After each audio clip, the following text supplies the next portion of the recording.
Hi guys! Good morning! Welcome to my mini vlog. Ayan. So, storytelling tayo habang kumakain tayo ng mais. Ayan. So, about ni sa money. So, sensitive na topic about sa money. So, mag-storytelling tano sa gamay nga oras. So, wala akong magawang content.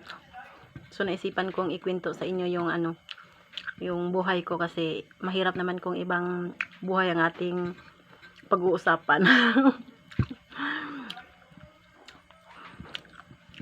So, about sa money nga, no, pag ako kasi, pag nagkaroon ako ng pera or may dumarating sa akin na pera na medyo malaki-laki naman, so, medyo malaki-laki ng konti. So, ang ginagawa ko niyan para hindi maubos agad. Kumbaga, ginagawaan ko yan ng paraan. So, para kasi sa akin, yung motto ko is, pagdating sa pera, dapat yung pera ay hindi po talaga ginagastos lahat. Yun. So, kailangan ang pera ay kumbaga padamihin muna bago gastusin, no? So, hindi naman as in madaming. So, kumbaga ano lang, yung para yung pera mo ay hindi lang maubos agad. Although, simple pa rin naman ang aming buhay. Para sa akin mga lord, sobrang hirap talaga mag-ipon ng pera. Pero kung gustuhin natin, magagawa talaga natin para makaipon tayo. At mayroon tayong maipundar Kasi pag kahit tayo ay konti. nawalan talaga, wala na.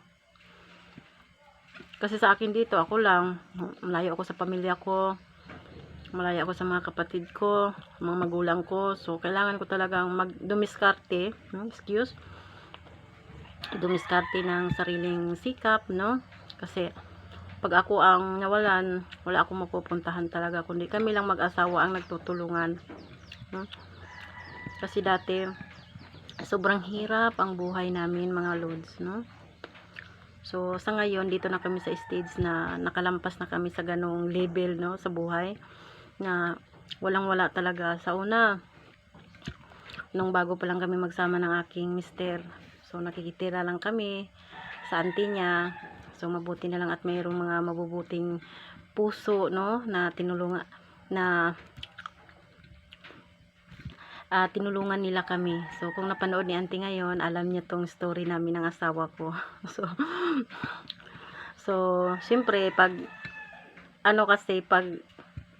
bago pa kayo or nandyan pa kayo sa stage na parang ayaw nyo maghiwalay talaga, no? Hindi nakapaghanda, hindi nakapag-ipon bago nagsama, kaya ganun ang result. Na talagang hirap sa financial, no? So, pinatira po kami doon sa kanila at hanggang sa nagkatrabaho yung aking asawa, nagbukod na kami. So, yung una namin mga gamit, yung iba, pinahiram sa amin, yung iba, binili ko rin sa So, sobrang hirap. Doon pa kami sa Manila, sa Antipolo, sobrang hirap ang buhay namin. Kahit pang bayad ng bahay, no, hirap. So, ang sweldo ay tamang-tama lang talaga ibili ng bigas, yung pangangailangan namin. So, pag nagkakasakit yung anak namin, nanghiram kami para ipapagamot. So, yun, sobrang hirap talaga. Kaya ngayon, nakalampas na kami sa ganong stage na sobrang hirap. Isang kahig, isang tuka. So, wala pang ipon.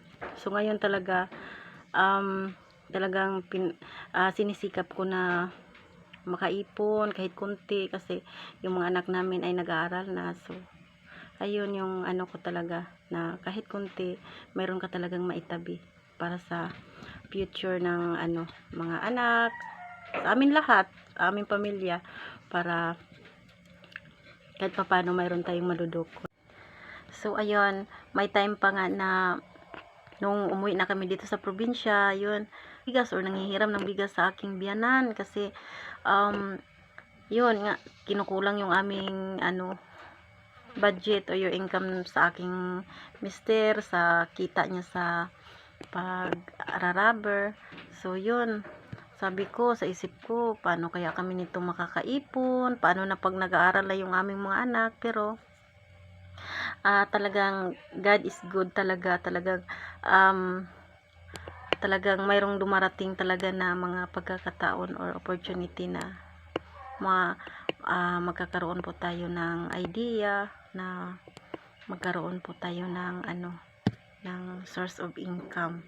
So ayun, hanggang sa nag-high school na sila. Before sila nag-high school, ng ibang bansa ako, kasi sabi ko kahit anong sikap namin dito sa pagbubukid, or tumutulong ako sa kanya sa mga ginagawa niya. So parang wala talaga po kaming maiipon. So yun, inisipan ko pong OFW, mag-D8 sa Middle East. Kaya yun, doon nag-umpisa po yung nakaipon kami, kasi bago ako umalis, yung goal ko talaga or plano ko na ganito talaga, dapat ganito ang gagawin ko sa sweldo ko. So kaya ako alis, titiisin ko kahit na malungkot, no?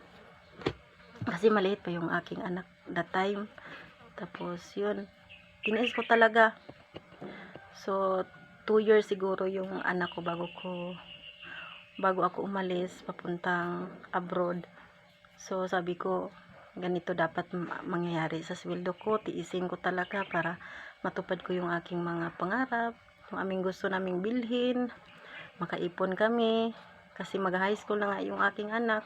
So yun, natupad naman sa awa ng Panginoon. So yun, umpisa pag uwi ko, so hindi ako pinalad sa pangalawang alis ko. So may ipon naman kami ng konti. Yun ang inumpisa ng aming konting pagkakitaan.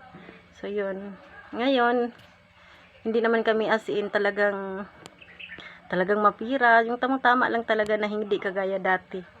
So yun, parang naiiyak ako magpinto, kasi syempre sa sobrang hirap na naranasan ko sa ibang bansa, salamat talaga at nalampasan namin yun. So yun lang siguro ang aking ma-share, mga lods, no?